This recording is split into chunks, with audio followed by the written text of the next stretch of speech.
And there's the beautiful, world-renowned Julie Kowalski. Whoop, she's gone. Oh, there she is. With a new background. Lois, I see you. Do you see me? Yes, I do. Wow, what happened? I do not know. I cannot figure it out, but I'm not going to touch the screen too much this time. Oh, I'm sorry you went through all that grief. That's okay. All right. You Must got be it. in the moon. I spent almost 3 hours trying to send an email 2 days ago after I had IT people upgrade my computer. I needed to provide them some feedback about their IT service. Patience is not my strength. Question here, I'm gonna unmute Jim Blacker. Yeah, that's really, John, a delightful understatement. So, Mary, we can't see you, but how's Lisa doing?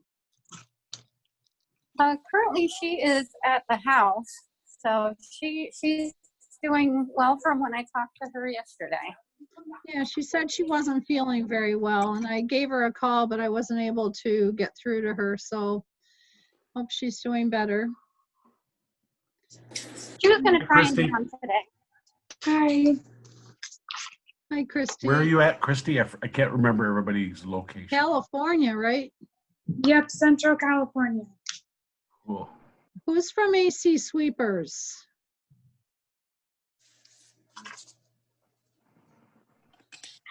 There you are. I just couldn't remember which name. You know, they all have sweepers in them somewhere. Natasha. I know Natasha. I just couldn't remember the company name. There's a cost to do it, or. Okay. The 1-800-SWEEPER conference is running over a little bit, so I'll be on mute. Oh, okay. No worries. Thanks. So today we're going to do some problem solving. Andrea, record, please. Oh, I'm recording on my end. Okay. But thanks for the reminder, John, because it's a bummer when we forget. So before we do, who's got some good news? One good something in your life in the last week in less than 20 seconds. One positive something. We gave out employee bonuses. Go ahead, Royce. You always lead the pack on this.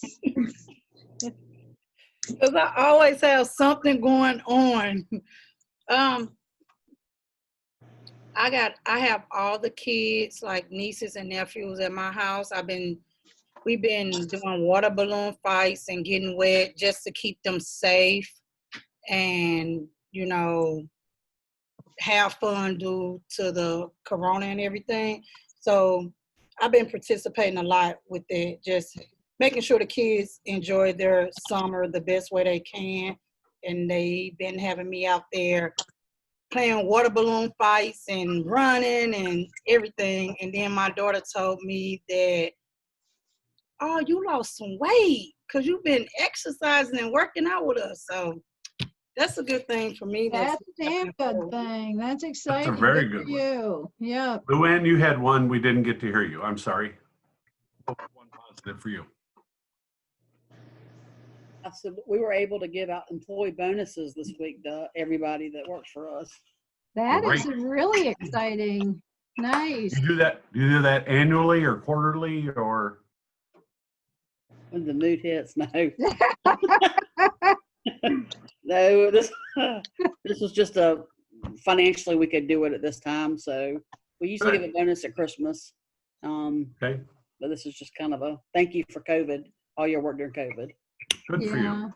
That is a great idea and great thing to happen. And, you know, so many people are struggling about whether they should work or collect unemployment. And it's a great way to reward people who continue to show up. Who else has one positive? We have time for two more, then we got to go. I just wanted to say I'm really excited because I'm finally going to get to see my daughter.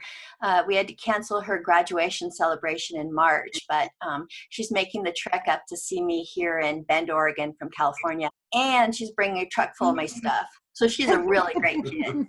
She is a great kid. Absolutely. We all need one like that. Lauren, do you have?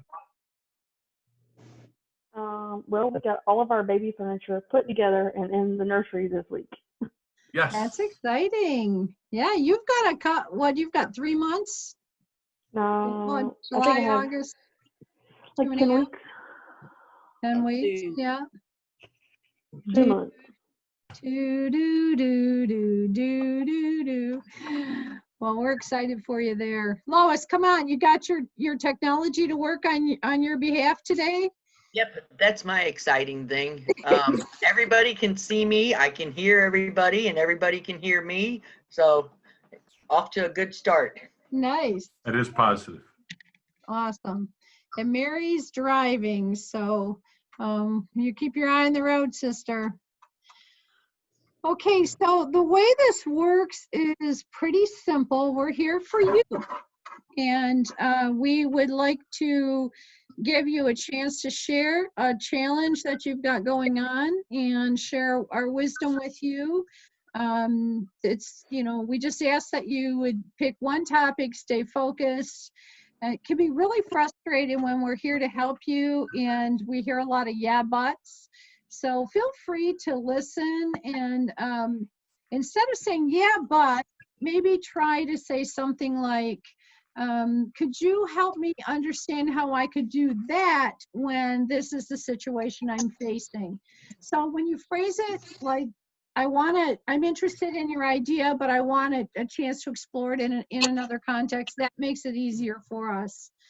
And try to, give us the bottom line story and not the whole history.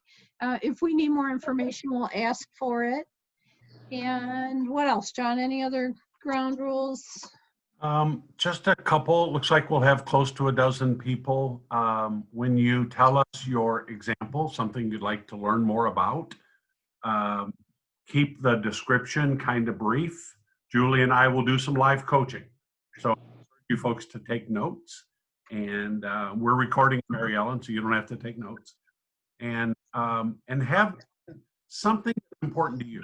Like if we could solve one problem for you that has to do with people or communication or your process, we'll offer you some live coaching. So this is kind of an open mic night, right? Live coaching. This is what Julie and I do for a living, in addition to providing training. So with that, let me give you 30 seconds to write down some problems that occur in your day that reoccur. Writing, Mary I find Ellen. myself doing something that annoys you. You might say, I've got an employee that never follows instructions and I have to keep repeating myself. That's the description. So something that repeats itself, something that boy, it'd be valuable for me being on today's call if I left with some new ideas about how to solve this. 30 seconds, write down 2 or 3 words so you remember what your issue that you'd like Julie and I to give you some coaching about. And we might even ask some of you for some coaching tips in addition to what Julie and I say. So we may all provide some coaching. But just remember this is confidential, please. So you have 30 seconds, write down a couple words about an issue, 2, and we'll keep it kind of brief. So you have 30 seconds, go.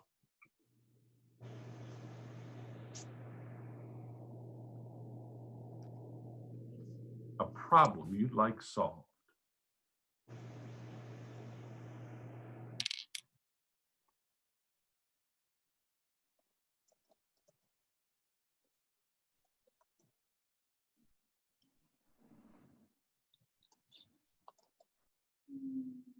Hey there, Dale. Dale, everybody is on the second half of their 30 seconds. We're just getting started for today's live coaching session. Write down 1 or 2 issues that you would like some live coaching on today. Something that bothers you, frustrates you, reoccurring problems that you can't find a way to solve it. Just something you'd like some live coaching on. Today's live coaching. No PowerPoints, no agenda. Today's all about you, helping you solve problems. Don't say it, just write it down for me. And I can't hear you anyway. Your mouth is moving, but there's no voice.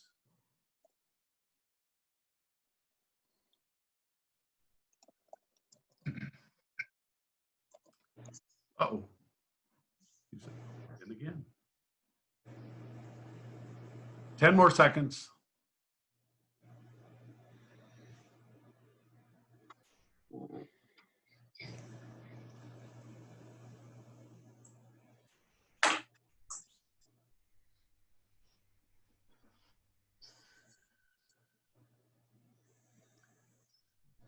Okay, let's go. So hang on to your little note of your issue because we'll ask you for one in a moment. Some of you responded to Julie's email saying, if you tell us the issue in advance, Julie and I can think and be prepared. Most of you did not, but I'm glad you're on the call. And I have one to start. So we'll take one that came in because I have a feeling it's also relevant for a lot of people. So somebody sent an email saying, and I quote, "I'm drowning. So many projects, so many initiatives. I have piles of things I can't get to. My boss keeps giving me more work, doggone employees and customers, and I just can't get it all done every day." Drowning. It's frustrating, disappointing, it's stressful. Home with me. I'm drowning. John, suggestions? Julie, any suggestions? My long list, I have a list of dozens of things that are on my to-do list. I'm drowning. Any suggestions? Here are a few to start. We may get to cover 10 or 12 issues, so we may only spend 5 minutes on one. So I suggested to that person, so we actually had a brief phone call. Number one, you might consider sorting out your massive list. Because I called the person and we had a brief conversation, and have they spent any time trying to reprioritize and figure out what's most urgent as it relates to time?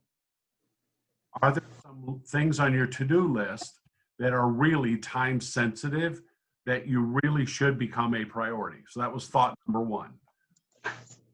Item number two, could you delegate a couple items off your list to somebody on your team?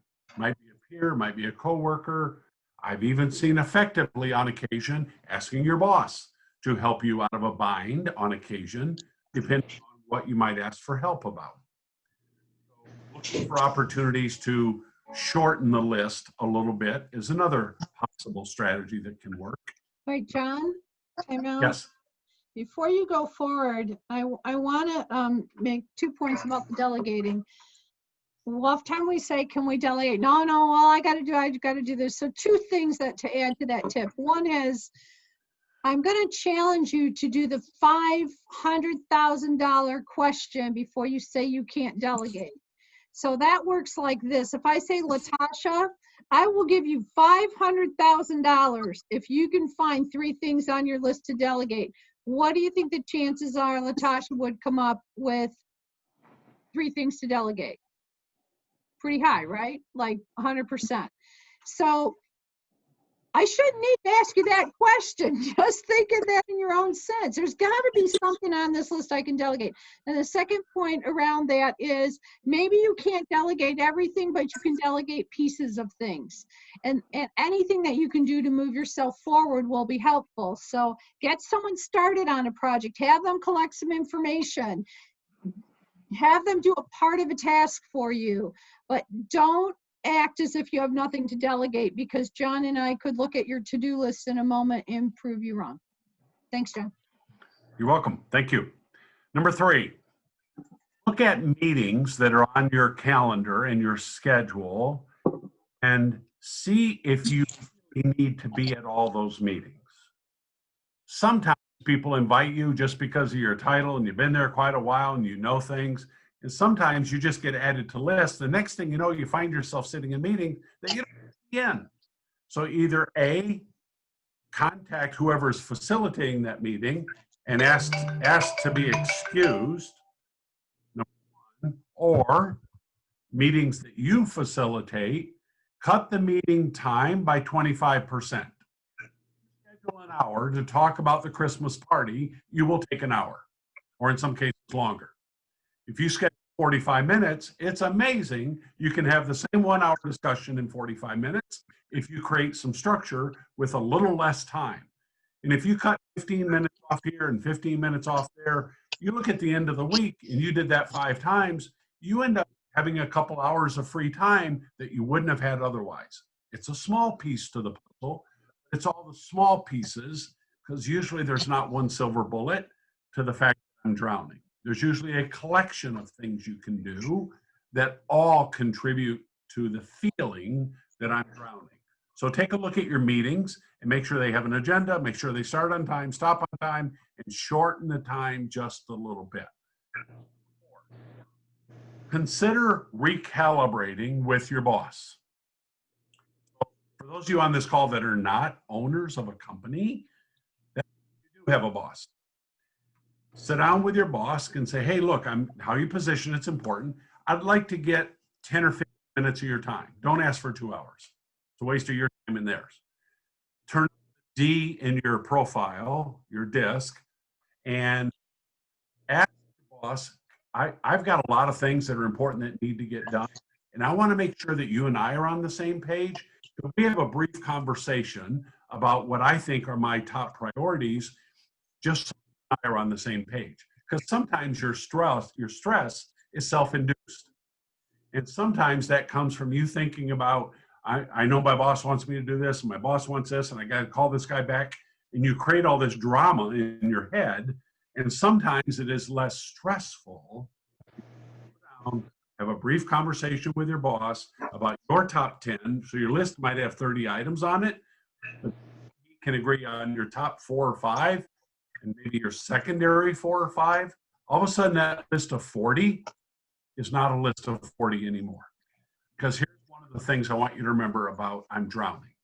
In today's world, in today's workplace, it's true for every one of you on this call. The day of having it all done and having your desk clean when you go home doesn't exist anymore. So the question every single day is, did I get the right things done today? Which by definition means you go home and there's a lot left on your desk. You just can't get it all done. And so having a peace of mind that says, I got the right things done today. I don't have to take it home with me. I put in my 8, 9, 10 hours, but I can go home and have dinner and be with my family. So recalibrating with your boss is strategy number 4. Strategy Hey, number John, can I make Yes, a couple comments?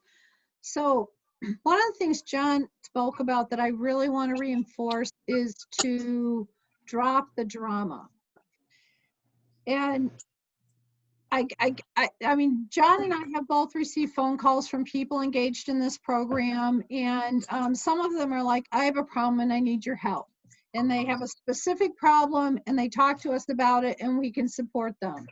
That's a good approach with your boss. Some of them are like, oh my God, I didn't need my stuff done, and blah, blah, blah, blah, blah, blah. And you know, we're all about empathizing. We get it. It feels crappy to be overloaded and overwhelmed. So we sort of have like the first 2 minutes of the call that we can allocate to that. But what do you think happens? And I want you guys to answer this. Christy, you're off mute, so I'll let you answer it. What do you think happens when you go to your boss and you start getting real dramatic and waving your hands and your voice gets weird? What do you think is going on in your boss's mind? What do you think, Christy?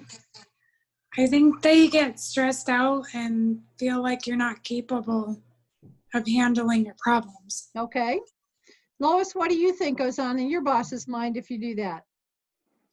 That I am not capable of handling different situations that come about, and I have done that, to be honest, and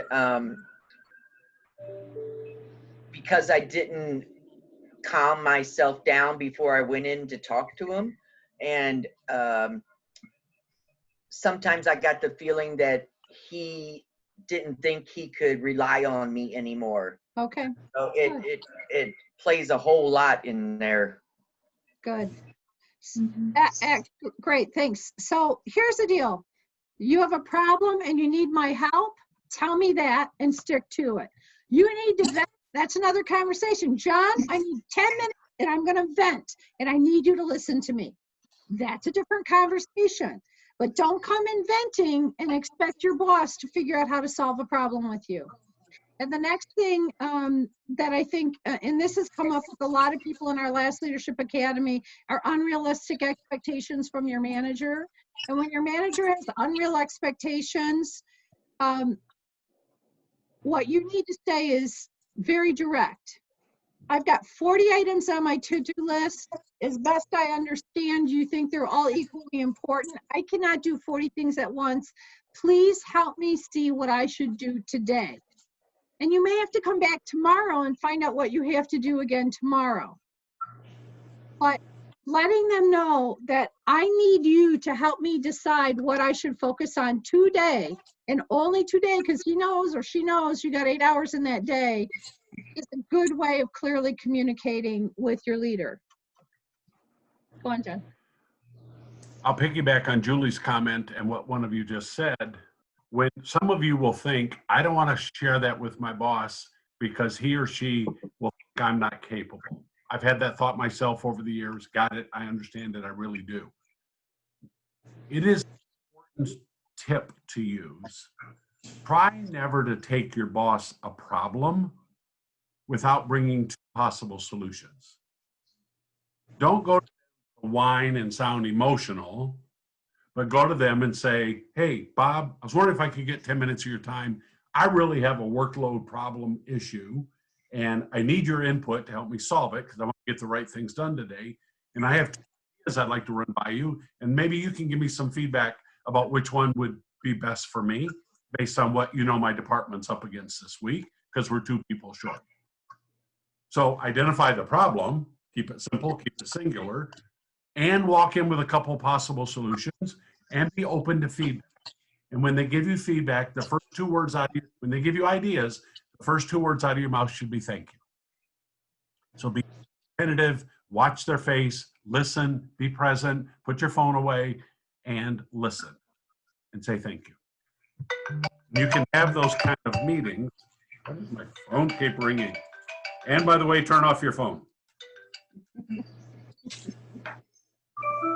So item number 5 on this list, there's 2 more. Make sure you know in your circle of influence, it could be direct reports, it could be frontline hourly employees, it can be peers, it could be other people in the company. Make sure you know who your best performers are. A phrase Julie and I use all the time is the word rock stars. There are some people on your team that you can always count on. You can, and you know who they are. And by the way, there's usually 1 or 2 that you know you can't count on. When you get to drowning, when you get overload, please make sure to go ask one of those people, because it's who they are, and they will help you. Hey, could you help me with this or this? And they will help you every single time. And the next item I'm going to mention is, and make sure that you are showing the right amount of appreciation in your day. You will find it energetic to go say thank you to somebody for helping you on a particular something. So I would encourage you to use thank you, use little $5 Starbucks gift cards, whatever you have at your disposal. Could be handing out some shirts with your company name on it, t-shirts, whatever. But a thank you, a sincere look you in the eye, thank you for helping me yesterday, goes a long way to asking people to help you again. And the last one I'm going to give you related to this, and then maybe some of you and Julie have some other ideas. The issue was teed up. Somebody says, I'm drowning. I can't figure it all out. You'd be amazed how supportive in certain circumstances your spouse or significant other can be. That's not for everybody. But being able to sit down with your spouse and have a conversation about all the things on your plate. And it might have to do with bills coming in, but sometimes creating a meaningful conversation can go a long way to helping reduce some of your stress that you feel at work, because most people do not do a good job of separating work issues from personal issues. So sometimes people bring personal stuff to work and people bring work stuff home. So those are just some ideas to be thinking about. How do I get a better grasp on not feeling so overwhelmed? And the last tip I'll give you, and then I'll ask Julie if she has some to add, is make sure you know how to recharge your batteries. Some people work out, some people smoke, some people drink, some people might do other things that are questionably legal or not. It's for some people, it might be going for a jog or a walk. Some people just say, I need to go outside and stand and look at things for a few minutes. Knowing how to recharge yourself is an important leadership characteristic, because the workload coming out of the coronavirus is probably going to stay like this the rest of the year. So knowing how to recharge your batteries is a really big deal. So those are a handful of short tips. Julie, anything you would add? Yeah, two things. Let's start with the recharge.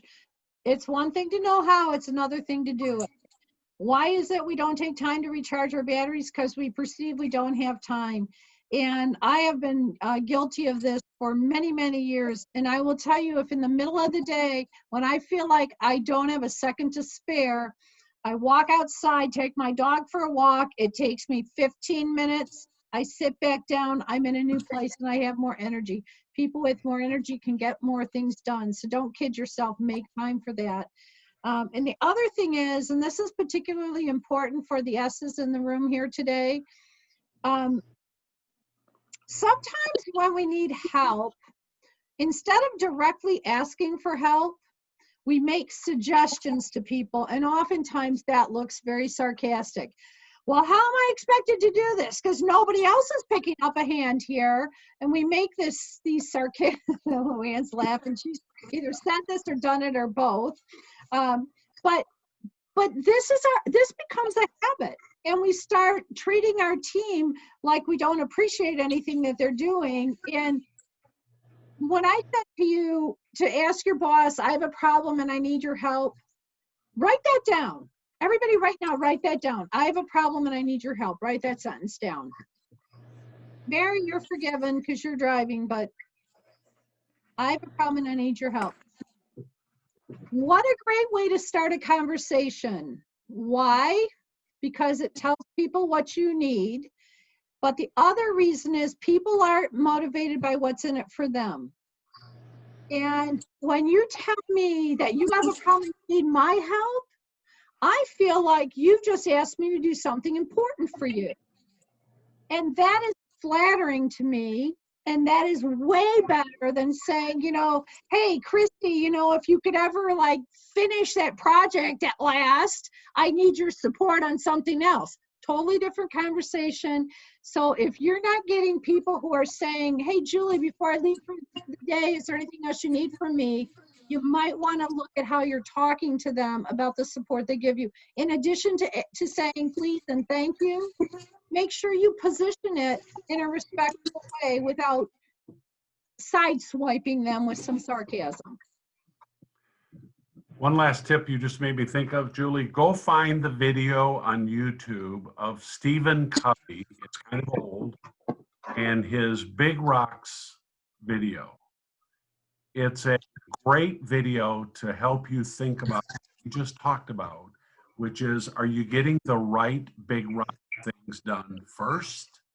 Because if you do those first, you'll have time for the little rocks. Those will fit in just nicely, but you have to get the big things done first. It is a great video. You will probably show it to other people once you watch it. Could you repeat that, please?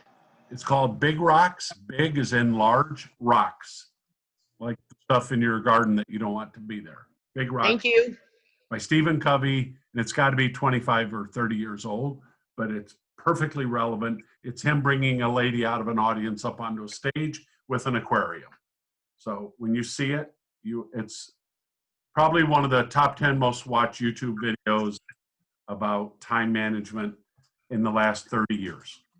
It's that popular. Does anybody else have a tip that works for you that you'd like to share with the group in less than 30 seconds?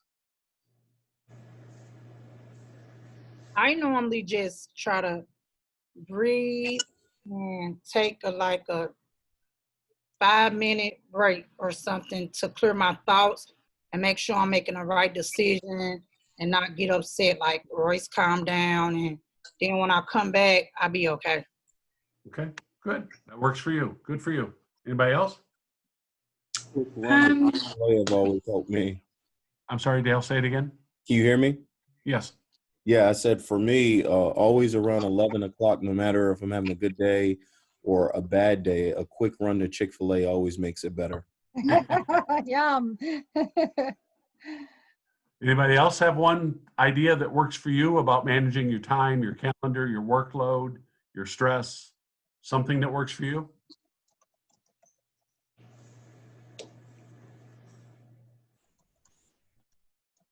Okay, with that, we'll go to topic number 2. Who else has an issue or a topic that you'd like to receive some coaching from Julie or I, and or yourselves? Who has an issue? John, if you guys could solve this, I'd drive to Michigan and hug you. I got one. Yes, sir. How do you change the perception of having an in-house mechanic compared to hiring one of those, like just taking, I work for a sweeping company. So we have I'm responsible for our entire fleet. So about 15 sweeper trucks, 3 dump trucks, a couple of other trucks on the asphalt side. My thought process in these management meetings are we need to have an in-house mechanic. It'll be cheaper. It'll save you in the long run. Make them salary if you want. I don't care. For me, it's cheaper. And I think you could kind of control the cost a little bit better. But I'm always outvoted for the last 2 years under new ownership. He prefers to have to either take it to someone, or I don't know if you guys are familiar with those mobile mechanics. We are. They come. To me, it's more pricey because I feel like you're on their schedule. You're on their time frame. If there's an emergency, if I have a truck breakdown, I'm at their mercy. Whenever they can drop what they're doing to come satisfy me. So that's my struggle right now. So let me make sure I understand your struggle. Yeah. You believe it's in your company's best interest and yours personally to have in-house on the payroll your own mechanics versus outsourcing, portable, whatever other options that are not your employees under your control. Let me tell you. The question is, how do you get the owners to see that your opinion is correct? Yeah, real quick story. Walmart. I want to say about 6 months ago, I was looking at one of our properties and I saw this young man working in the tire shop. He was working hard. I hired him on the spot. It's been the best hire. None of our guys have to do the tires. He does it fast. I'm like, well, imagine if we had a mechanic that could do that too. Okay, I'm done. You could coach me. Okay. I'll give you a thought and then I'll let Julie and others give you a thought. So most of us spend a great deal of our day trying to influence other people.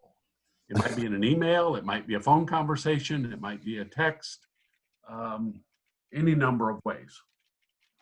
When you have to I'm going to label what you call selling your idea. How do I take what I think is a good idea, a good business decision, but I can't get other people to see it the way I see it? A slightly different possible approach you might take is collect some facts. Most owners make decisions based on one thing and one thing only, which is money. Mm-hmm. Most executives make decisions based on money. Mm-hmm. TV shows, commercials, your lawn, doesn't matter, money. So put together a different sales pitch based on you can prove that your idea is financially sound for the business. And so you're going to do some research, collect some information about, in 2019, we spent $237,043.10 on mechanics doing these kind of things, blah, blah, blah. Our approximate waste time was 2.3 hours, and we had this many issues, and we had this many flat tires. Collect some information about expenses related to money last year. And then put together the second picture of that information. So this is how it went last year, and it was all outsourced. If we had that capability in-house, I believe we could reduce, if we had the same number of flat tires, the same number of breakdowns, the same blah, blah, blah.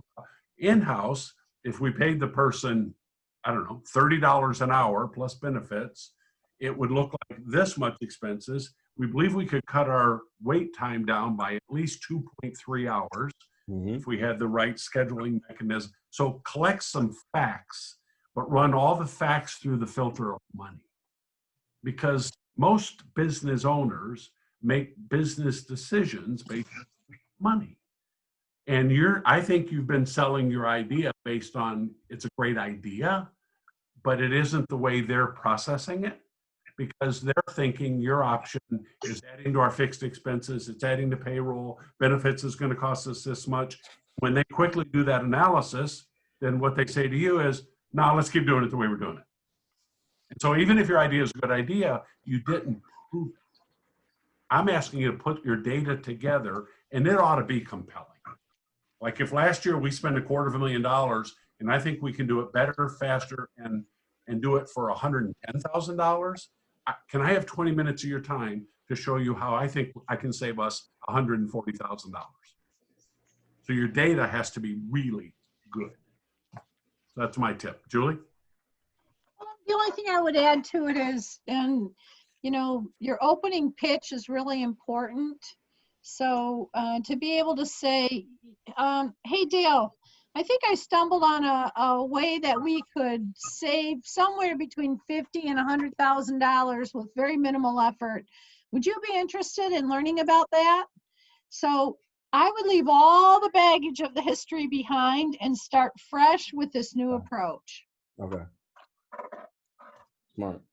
If you like to read about selling ideas and selling in general, the best book ever written on influencing other people is called Spin Selling Field Book, SPIN. It's an acronym.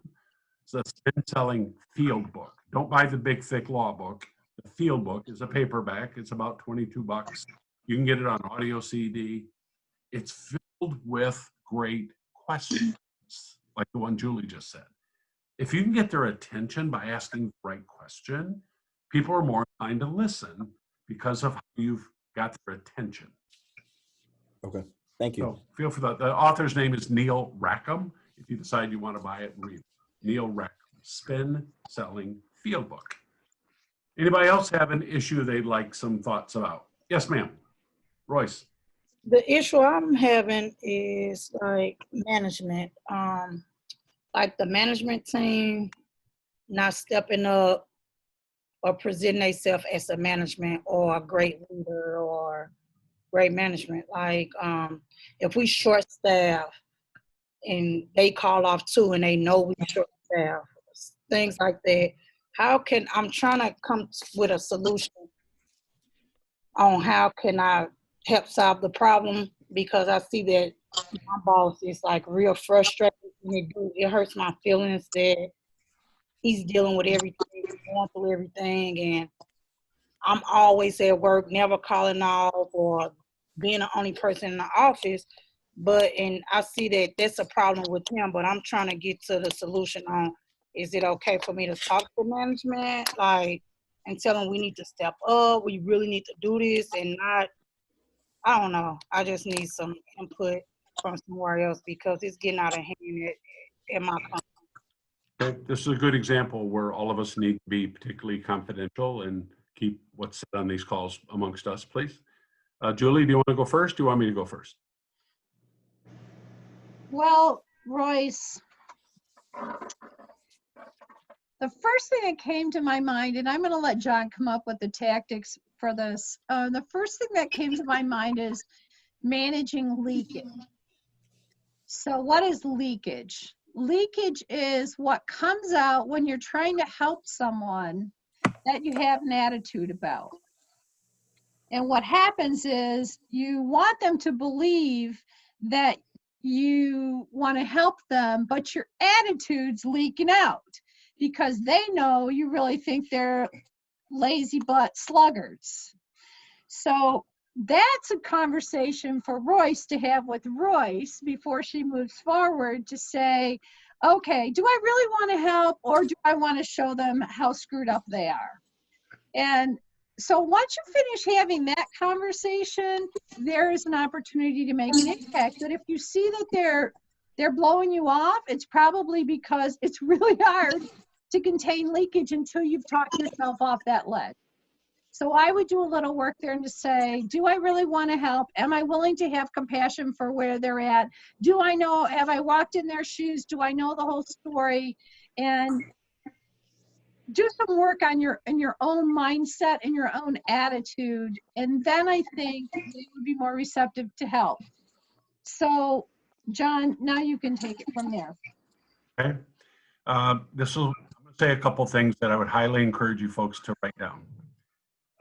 First one's going to be funny. You don't have to write the first one down. Christy, I've talked to your boss recently, and he told me you need to step up. Oh boy. Okay. Is that helpful? No. You don't know what it means. Right. I don't have any specifics. Right. You don't know what step up means. So, yeah. Dale, your wife or whoever's in the picture with you is beautiful. Oh, appreciate it. Sorry, I had to get my phone. The first thing I'm going to ask you to do to have a conversation with the right people about this is I'd like you to get your thoughts organized and down on paper. In one of the training classes Julie and I have, the form we sometimes ask people to use called a discussion planner. But you don't need a discussion planner. You need a blank piece of paper. And so organize your thoughts before you go in there, because that'll help you be more focused and more calm. So maintaining your emotions when you go talk to somebody, whether it's your boss or some people in management, that you're prepared. Here's the quote I want you to write down. If you ever have to have an important discussion with anybody about anything, underline the word important, I promise you how well it goes will be in direct proportion to how much time you spent planning. Yep. If you have to have a really important conversation about anything, you're either going to show up well prepared and it'll be a really productive discussion, or you're going to wing it. And if it's an important discussion, do not wing it. You will be far less effective, I promise you. So that's one point. So as you organize your thoughts, it'll help you get clearer about who are you asking to do what, so that you can get clearer about the problem and what we can do. So when you approach the conversation using the word we, it feels as accusational. It doesn't feel like I have it all figured out. I'm busting my butt, and here's what I need you folks to do. Because people won't listen the way you want them to, because it'll start to sound like a we-they conversation, and people will get defensive. Next thing you know, tempers will flare, somebody will say a swear word, and it'll escalate, and now you've lost control of the meeting. So if you get your thoughts organized, who do you want to be in the meeting? Who are you talking to? What do you know about their DISC profile? Are they a high D? I'm going to use the DISC profile in a lot of answers. Are they direct, dominating, blunt, and rude? Or are they a high S personality? They don't like conflict. They don't ever raise their voice. They like lots of facts. Or are they a high I personality and they're bubbly and vivacious and friendly and jovial? And so talking in a tone that works for them will also help you begin to move the management team or persons the way you want them to. Because if you use the phrase management as though it's a group of people. So let me ask you, Royce, because I didn't take time to probe. How many people are in management in your company? 2, 1, 5? How many people? 5. 5? So when you were describing that problem, you're talking approximately 5 people. And I heard you say, if I heard you correctly, it's how do I get them to do what? So if you could tell me right now in a sentence, so organize your thought, what's something you'd like all 5 of them to do better, to do more of or less of, that would help you? What is there one something they could do better? Like if you were really clear about what you're asking them for. It would be for us to communicate with each other and help each other. Okay. Because if I would have asked you that question 5 minutes ago and you said, John, if we could just communicate a lot better. John, do you have any ideas about me and the management team communicating a lot better? I would have given you a whole bunch of different answers because now I have more clarity about what you're asking for. So I just took the big thing and started to give you some thoughts and feedback. But now that you're clearer, Julie and I would give you different feedback about how do you get you and a 5-person management team to improve their communication. And so the first thing I might say is get all of them to take the disc and have one of us facilitate a 1 hour, 30-minute virtual training session, or you run it using the disc materials and help them understand how they communicate differently.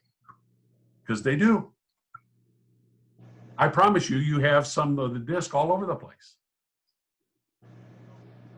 Has our answers been helpful? Yes. So when you want somebody else to do something and you're going to ask them to do it, the more clear you are, all of us, the more clear you are about what you're asking for. Are you married? Me? Yeah. No, I'm engaged. Engaged. Oh, Go congrats. home tonight and say to your fiance, you know, I was on a call today and I've been thinking about our relationship and I want you to step up.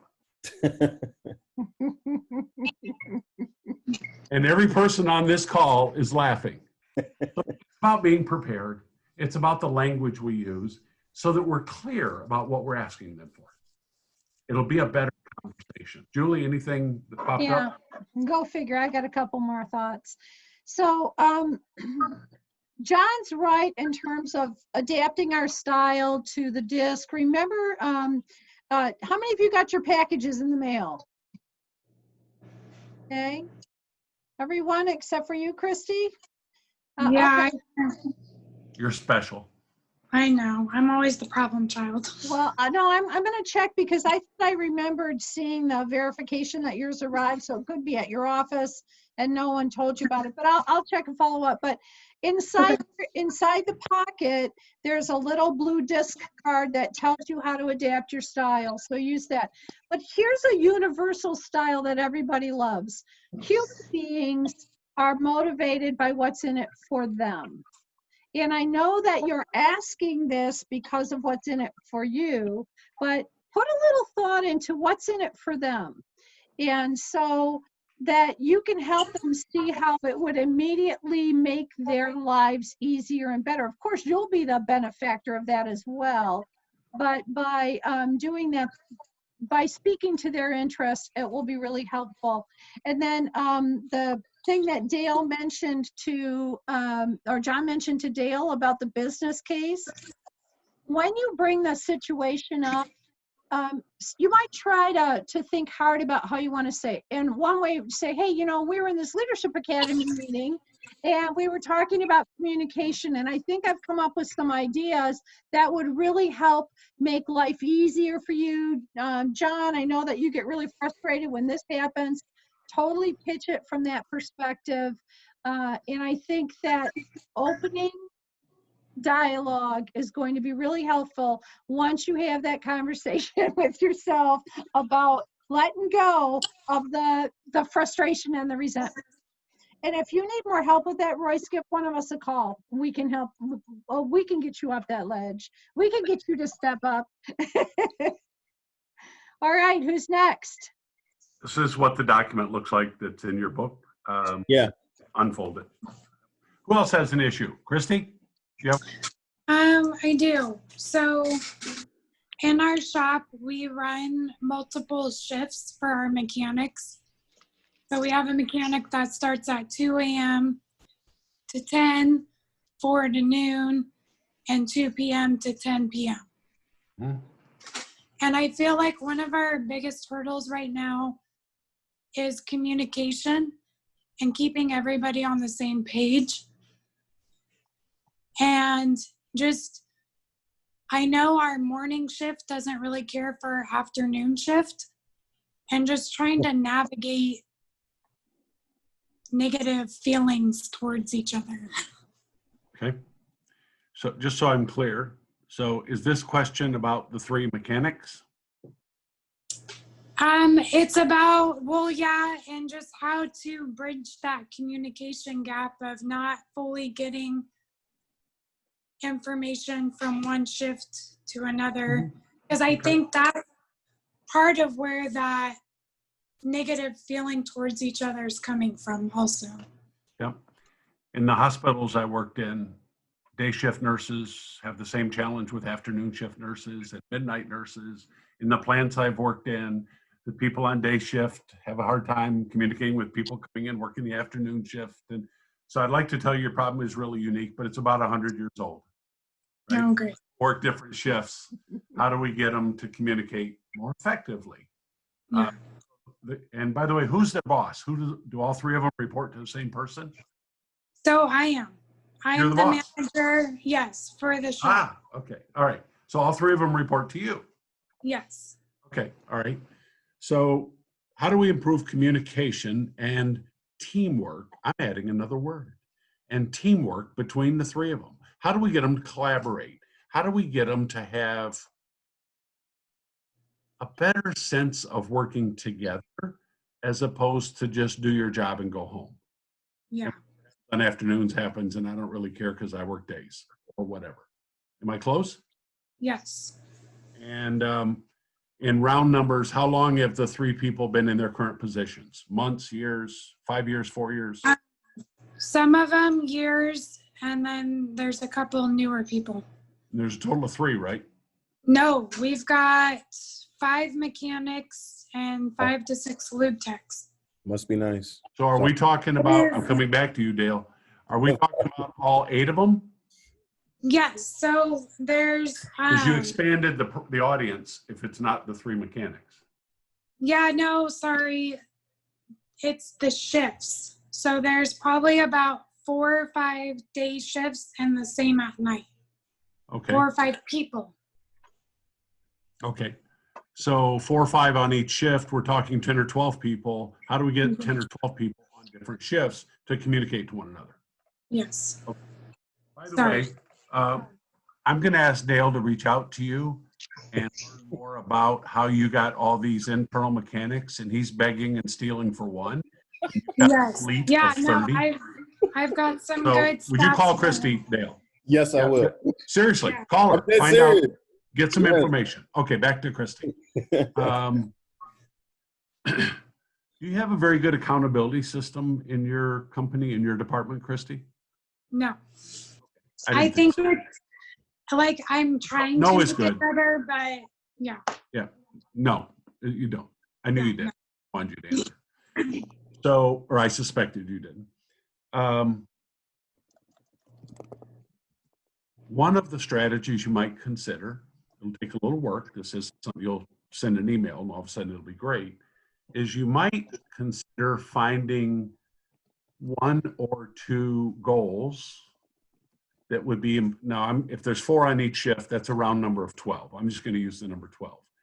Is there a way that we could build a common goal that all 12 of them contribute to, and that all 12 of them share in the success when you accomplish that goal? Might be a monthly goal, I'm not sure, quarterly maybe it's an annual goal, but could we get them to act and think like a team? And maybe having a common goal might be a first step to do that. The common goal might have something to do with reducing maintenance spending by 2%. It might have something to do with downtime of the fleet of vehicles they service. So last year we averaged downtime of 73 hours per month. And our goal for this year is to reduce it to 71 hours per month. And so something that begins to unite them. Because right now it's possible It's just a bunch of individuals, kind of lone cowboys, riding around, conquering the West, doing whatever they want, leave right into another city. They're individuals. And so one of the thoughts is, how do you begin to pull them together as a team? And sometimes you can build communication processes that help start that. So for example, is there a communication meeting that could take place, or a huddle, or some sort of a whiteboard? I've seen it done a variety of ways. Julie and I did it once with a spray can in a cardboard box. Begin to tell people how they're doing and begin to get people to think of one. Because right now they think like day shift, afternoons, and midnights. Yeah. On occasion, another strategy is you might take half of the day shift and move them to midnights for a month, and take half the midnights, move them to days, and take half the days and move them to afternoons, and let them experience being on the other shift as a way to have them see what poor communication feels like if you're on afternoons, and the day shift doesn't tell you what they did on that truck. So sometimes, under certain circumstances, rotating people helps them experience the bad communication, because now they're on the receiving end. Not as easy to do as I just made it sound, but it can be done with a little bit of planning. Okay.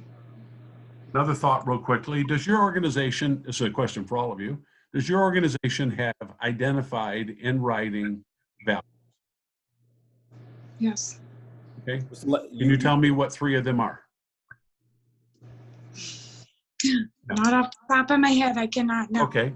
So if teamwork was one of your values, or if collaboration, or honesty, or something, if there was some value that you could provide some coaching and feedback and or training to begin to help them see how it could help, that Julie said this a minute ago, if you could help them see how improving communication, and here's a couple ideas to do it, it'll help them do their job easier. It'll help them chase parts less. It'll help them have less confusion. When you come in and you start to work on that sweeper and you don't know what we did on days, if we can improve our communication, that would make your job easier.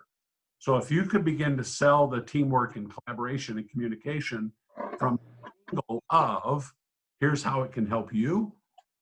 So ideally, Christy, it's going to make your life easier. But if what you're selling, if what you're asking them to do is about helping them make their day easier, faster, less mistakes, you don't have to chase parts. If you approach it that they can help themselves, example of how we could do that, like a little 5-minute stand-up meeting between the day shift and the afternoon shift. We sometimes call them a huddle. If you want to learn more about it, you can go on my website. There's videos on it. But having a little 5-minute transition meeting forces people, maybe it's just one person from days and afternoons, a little 5-minute handoff meeting, and then afternoons does it with midnights, then midnights does it with the day shift. That's an example of creating a little short meeting. So, okay, that's perfect, because I've been wanting to do that. One of the challenges is the shifts never cross over. Ah, so now we have a management problem. How would we? Did you hear what I just said?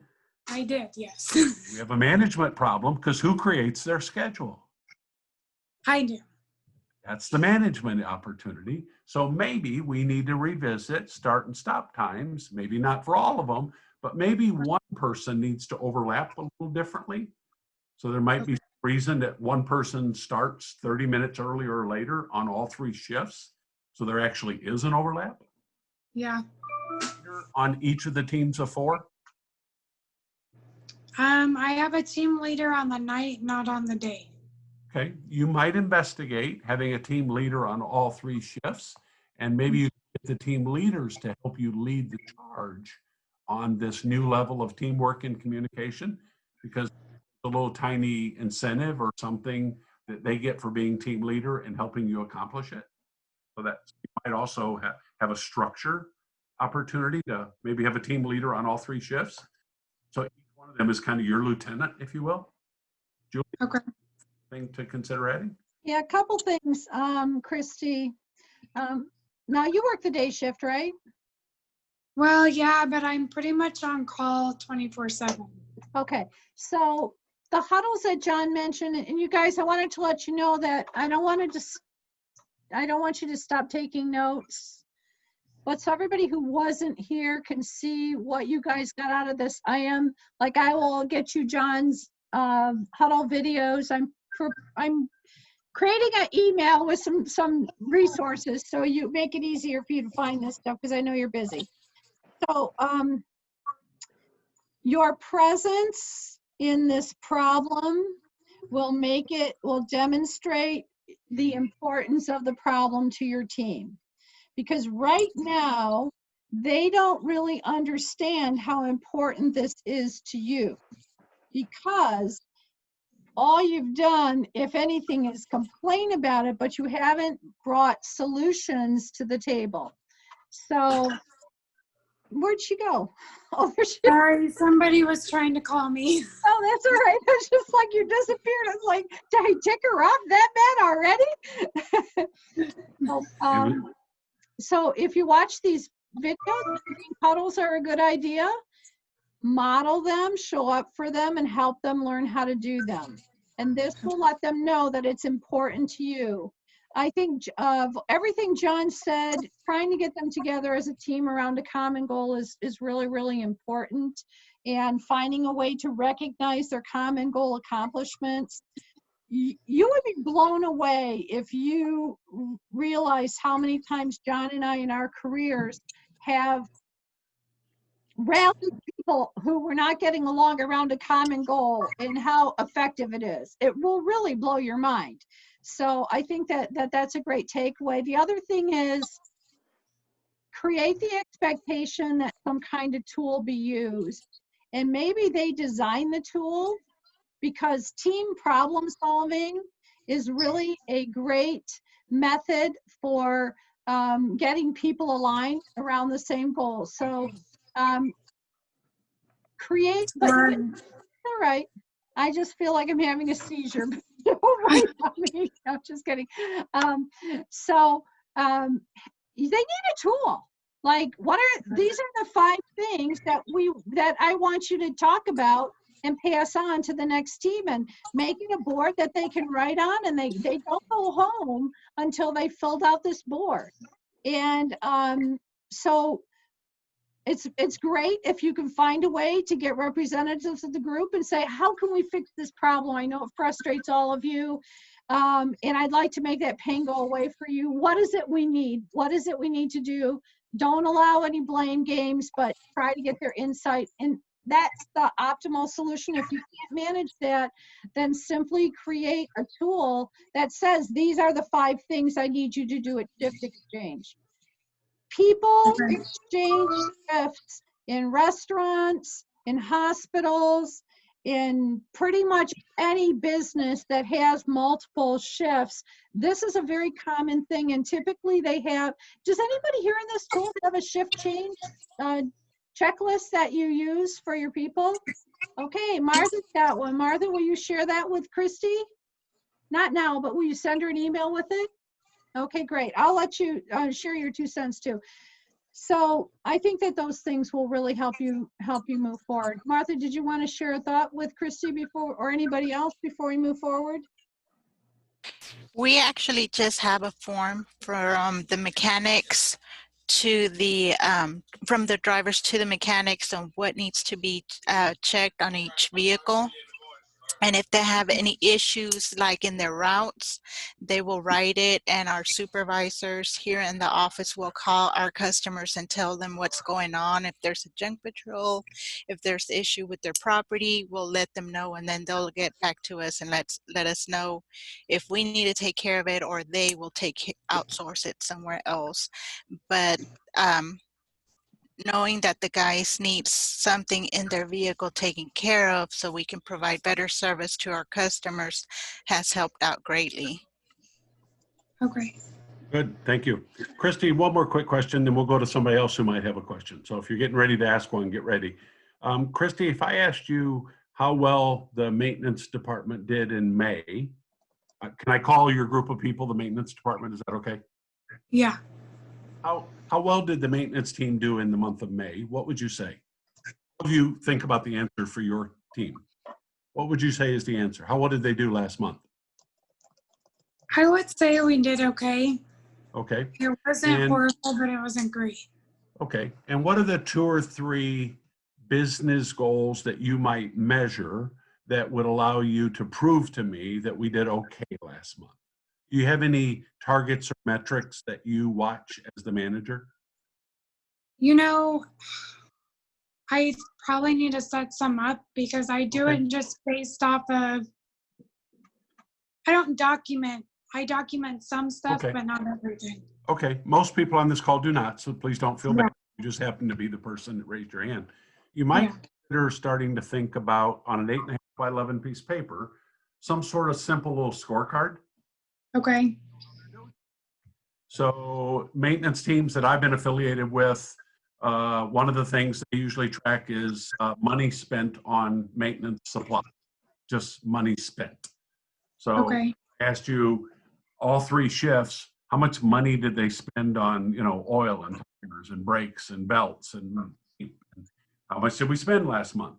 And you could start to track that each month and see last month, did we spend more or less?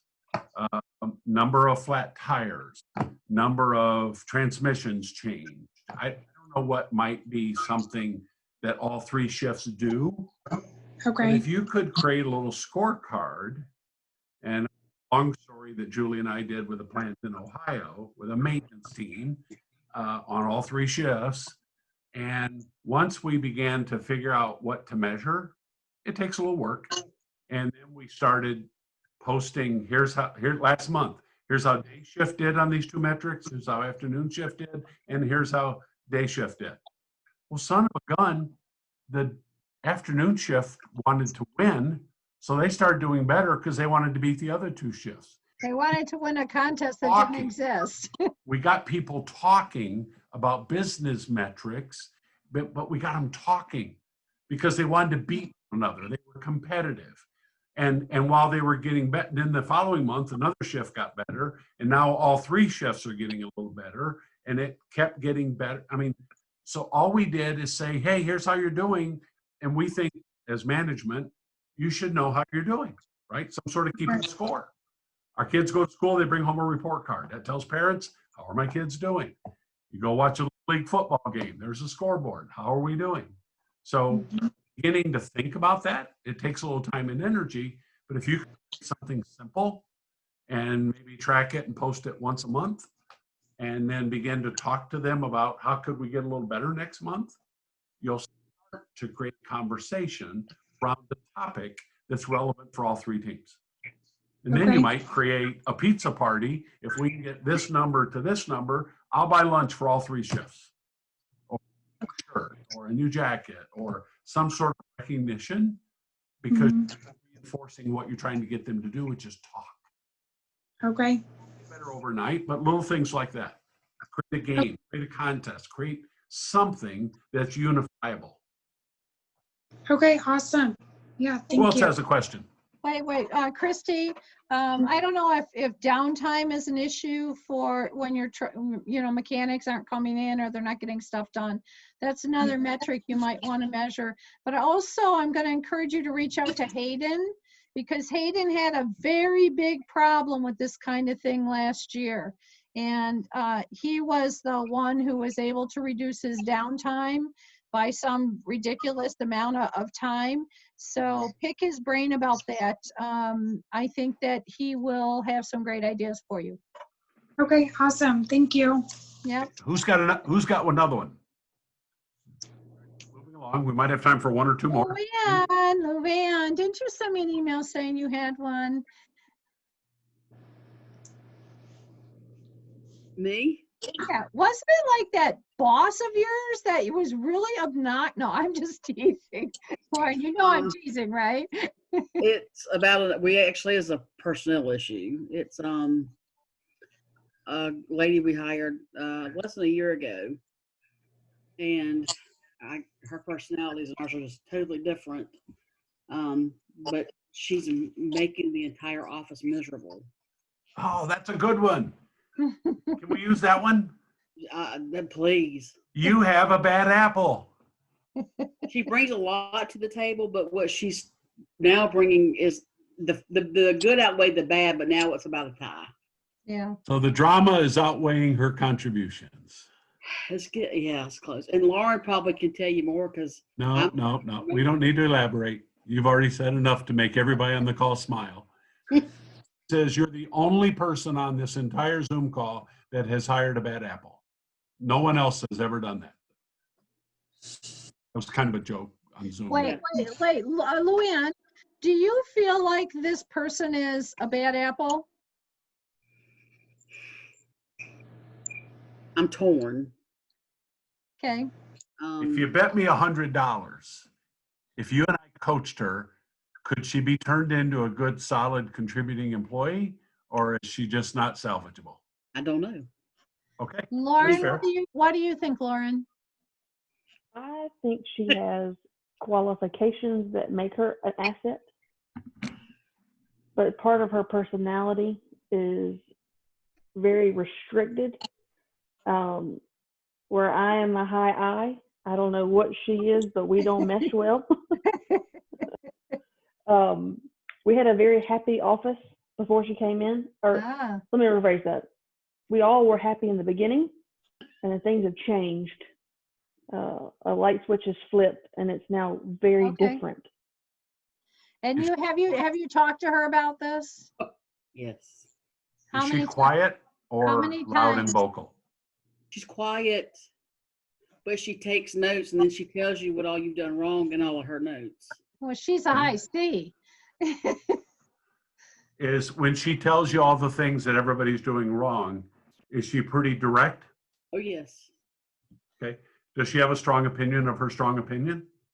Yes. Okay. She's a D? Yes. I think she's a D. A DC. A DC.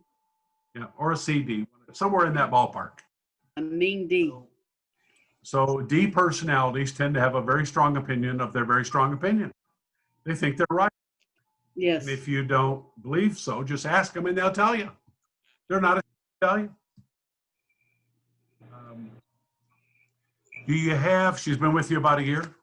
She'll be there a year in September. Okay. And you've already had some private one-on-one discussions with her about how she's negatively impacting the office. Yes. And did you document those discussions in her file? Yes. Yes? Yes.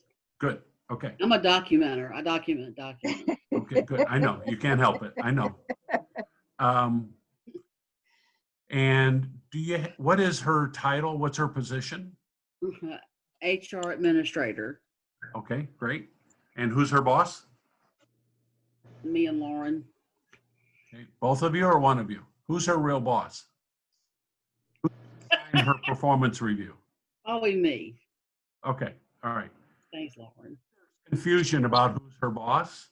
One of the takeaways might be, let's clear that issue up. That's a management issue.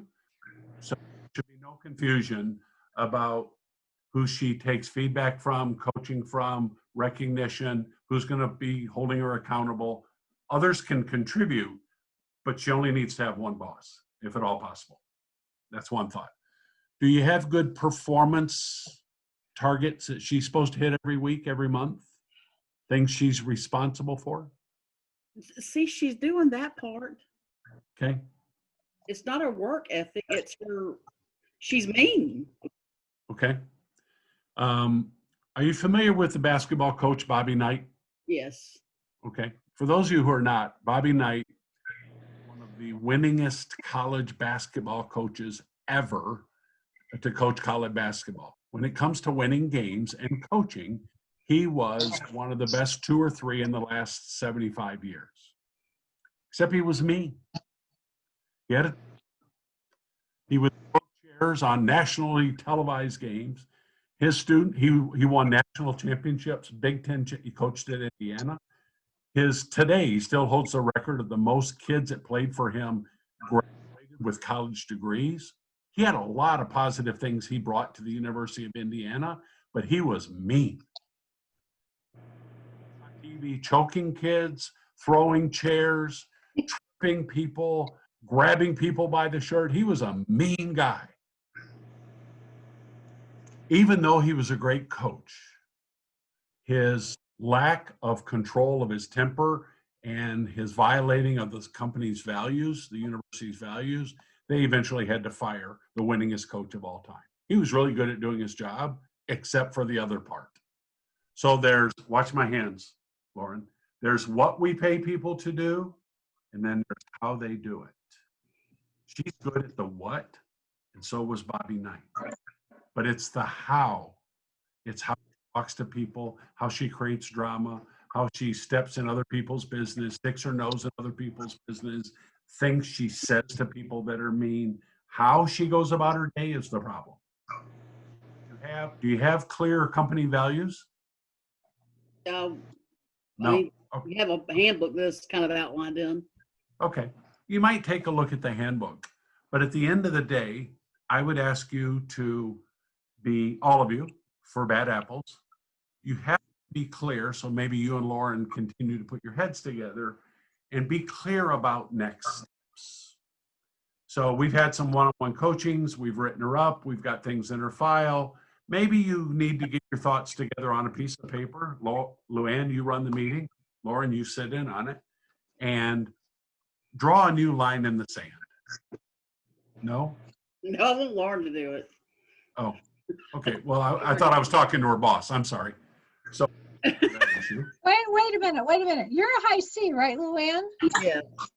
And you want Lauren, the high I, to have this difficult conversation? I don't like confrontation. That's my problem. And you don't want an outcome? Which do you dislike more, confrontation or having to put up with her? Well, see, luckily for me right now, I'm working from home. So Lauren is having to put up with her every day. Okay, well, what I'm about to say, you might drive into the office someday. Because I have this saying that people quote me on all the time. Why do people do what they do? Because they can. They have to create a new set of standards for her, and they need to be clear. And so I think you and Lauren need to have a conversation with her about the how she does and have 2 or 3 specific in writing examples. And this is what I want to stop immediately, or whatever your handbook says, or you're going to be given 3 days off without pay. And when you come back, we're going to hold you accountable for these 3 behaviors again. And if you violate any one of them within 30 days, you're going to be terminated. Right now, she feels like she can be her and get away with it. And I think we need to tighten up who's running the ship. That's probably very true. And do it in a professional, kind way. And you need to have clear behavioral examples of this is what you've been doing that's unacceptable. Put a date on it, give her a copy. And here's what I expect to see like that going forward. Have 2 or 3 examples and put it in writing. It should be a relatively short conversation, like less than 10 minutes. If it goes beyond that, it'll be filled with drama. And you're there to listen to her opinion. This is your meeting, and you're going to tell her pretty much one way. And when we walk out of this meeting, I'll be watching for how well you're doing on what we expect from you, assuming you'd like to stay employed here. And if she doesn't, write her up again, give her 3 days off or whatever your employee handbook says. And because it also sends a message to others that you're willing to tolerate it. And now she becomes a virus that just kind of makes everybody less happy. I mean, even her boss prefers to work from home. And sooner or later, you're going to lose other good people because they don't like being around her either. These people really impact your better performers in a negative way, all of you, including mechanics. You're the ones that are pissy and noisy and filled with drama that nobody really likes, negatively impact your better performers. And as management, it's our job to create the boundaries. And I think if you can just have better boundaries for her and run the ship the way you want to run, she'll either shape up, or as I used to say, coach them up or coach them out. Yeah. But right now, most of the ball's in your court, Luann, unfortunately. Okay. My tips were thoughts for you. Thank you. Julie? I have a couple thoughts. Did you say she's in HR? Yes. Yeah, wrong personality for your HR person.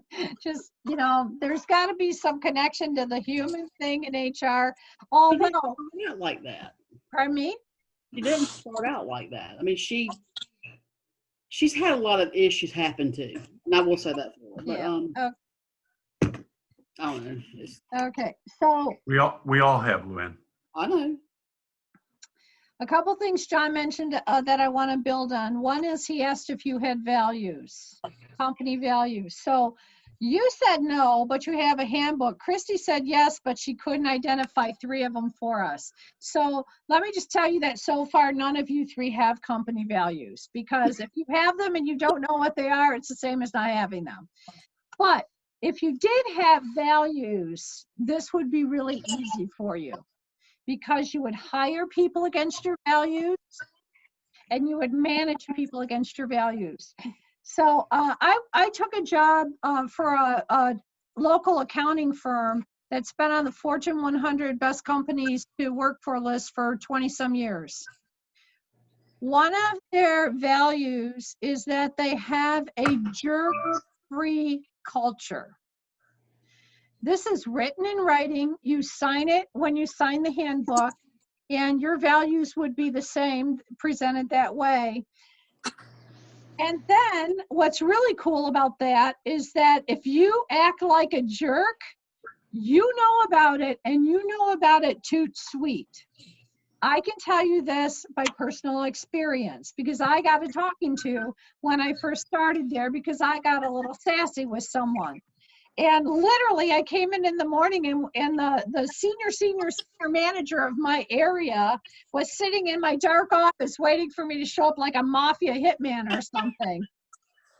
And so anyway, I'm not sure if that was jerky or not, but what I do know is it was immediately apparent to me that they were serious about it.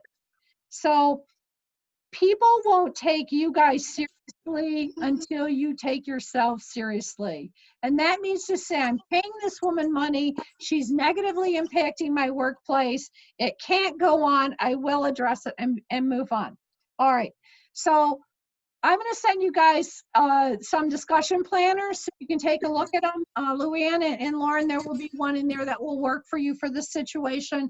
But you will notice 100% of discussion planners end on a positive note.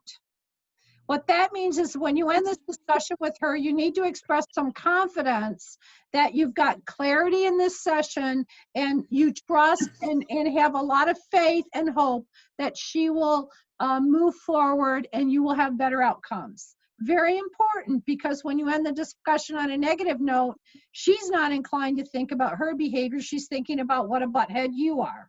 Yeah. That is not effective. So once you've had your discussion and you've defined your boundaries, you're going to pay attention. You are going to pay attention like your life depends upon it. And the first thing you see her do right, or almost right, you are going to jump on that as fast as possible. You want to catch her doing something right, and you want to let her know, thank you for doing this. This is making a difference. This is exactly what we were talking about. You also want to be timely with corrections of behavior. Don't let a long time pass, which I know when you want to avoid it, it's an issue to confront it head on, but you want to confront it head on. So those are my thoughts. I'd like to ask a favor from all of you. Down at the bottom of your screen, if you move your mouse, there's a little button that says chat. So if you would click on that, and I'd like you to, if you know how, change the who's going to receive it to Andrea. So send Andrea a note. 1 to 10. How valuable, 10 being outstanding, great. 1 is I was bored to death. What score would you give today's session? What was it to you? What score would you give it? Send it to Andrea right now. Andrea, just send her a number. Andrea, tell me when you have 8 or 9 responses, please. Okay.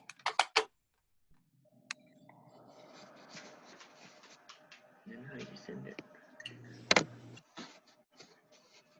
while each of you are doing that, we have at least a couple, 2 or 3 of these planned to do again. Just open mic. Whatever's important to you, we'll talk about. Honest feedback. What was something that was valuable for you? Oh, time out. Please pull out your learning journal. Thank you, Julie. Good catch. All of you have your learning journals, right? Because you bring them with Should you. always have them when we're Zooming. Everything we do. When you say Zoom, you say learning journal. When you say learning journal, you think. When you say easy generator, you say learning journal. When you say bonus session, we mean learning journal. Okay, so write down the one or two most important takeaways in your learning journal. That's the one we renamed last week, Lois. Remember I said cross out this long name and call it learning journal. Dale, you weren't here last week, but it's the formally insight and application plan is now your learning journal. That whole document. Thank you, Luann. So thank you. Yeah. So write down your one thing and then we can share them.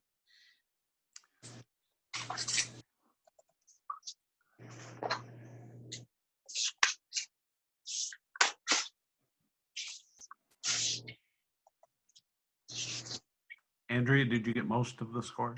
I did. Okay, thank you.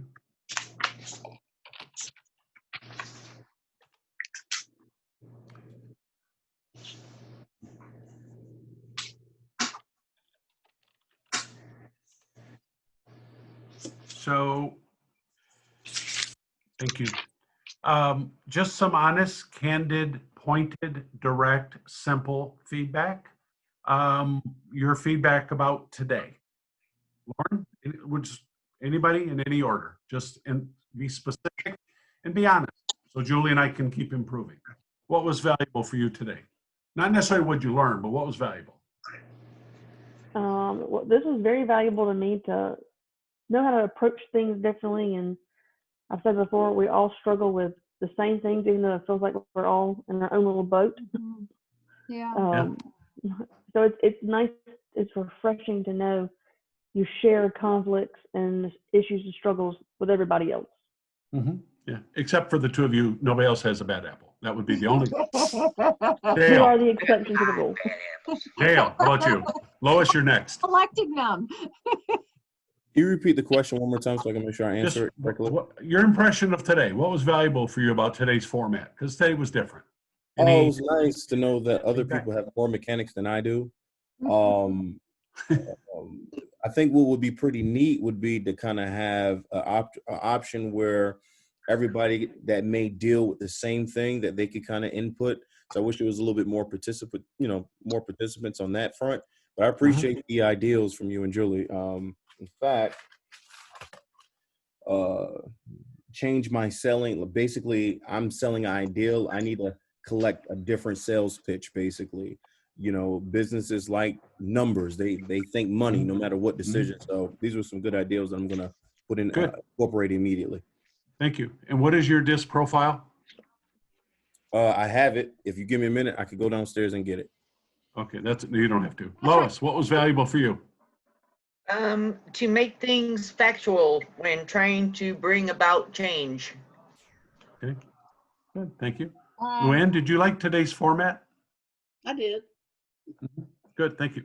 Martha, some feedback from you, please. I like the different point of views to an issue and how you can maneuver it instead of just having your point of view, what you can take and improve and what you can disregard. Okay, thank you. Cindy, Christy, what do you think of today's format? I thought it was very helpful. I took something away from each person's experience. So that was super helpful. So you liked other people chiming in as well?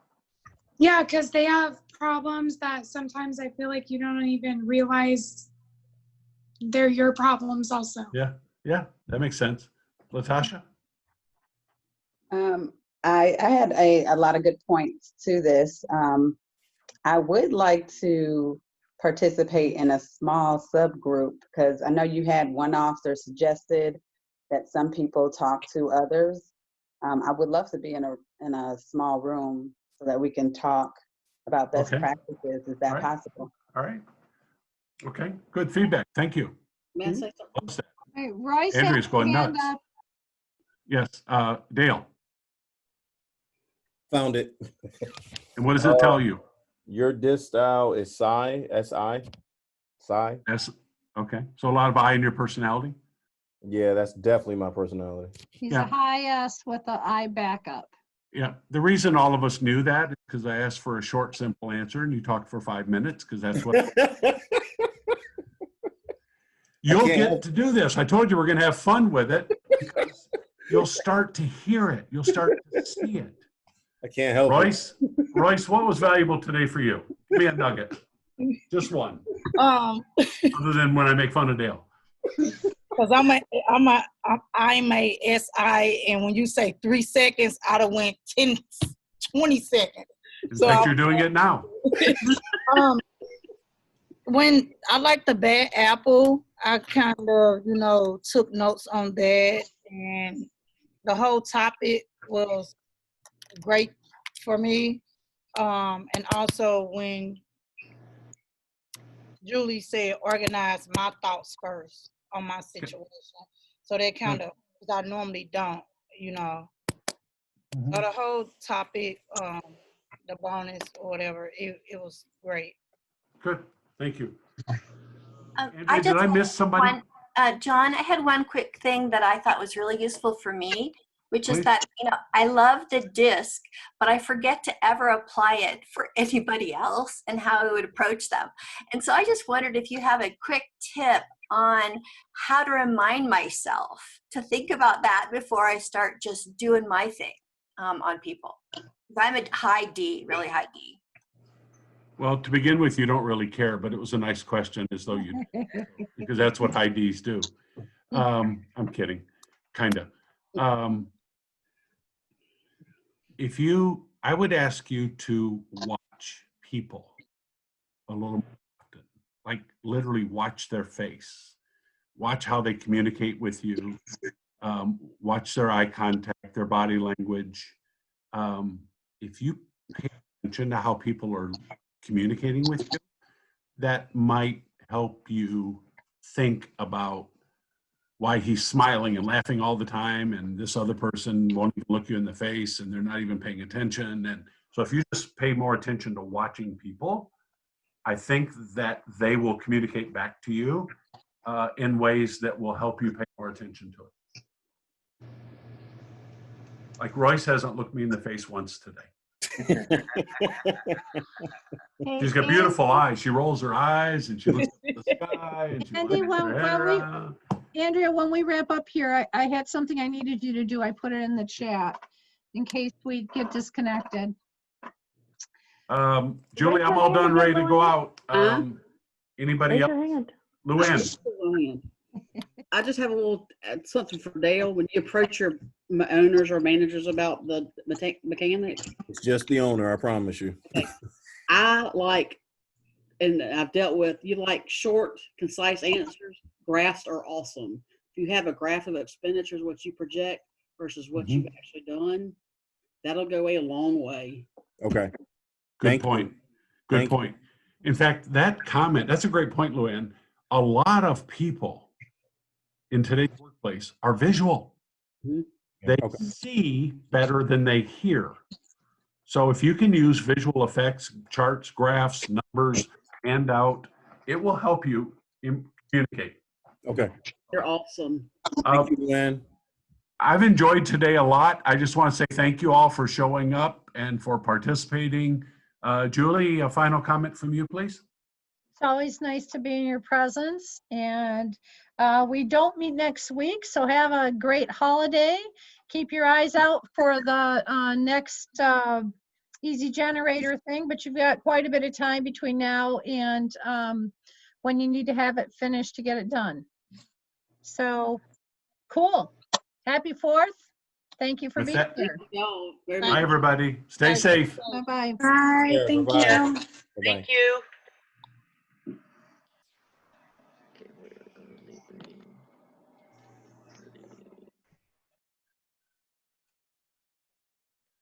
You guys want to take a few minutes to debrief? Bye, Latasha. Oh, she's frozen.